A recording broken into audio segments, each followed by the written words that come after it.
Valentin Meršol v 3 besedah. Ponosen, inteligenten, sočuten. Janeza bi opisal takole.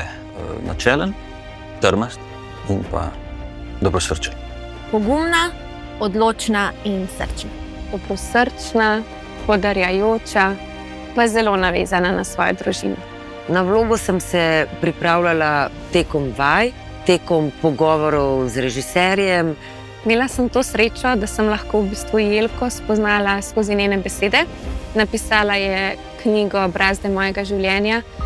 Since I have played several Nazi roles before, I really focused on Helmut, how it works as a human being. Portretirati resnično nekoč živečo osebo je res ena velika odgovornost. Sploh, če je bil ta posameznik neka figura, ki je v tistem času nekaj pomenila. Nimaš veliko informacij, v smislu ne veš, kako je ta oseba govorila, kako se je obnašala na nekih videoposnetkov. Poskušaš predvsem ujeti duh te osebe. Se vživiš v nek čas, katerega se praktično zelo težko vživiš. Ker to so bile vse odločitve trenutkov in to so bili ljudje čist drugega kova, kot smo mi. Veliko bolj trpežni, trdoživi in pač so imeli nek drug odnos do življenja.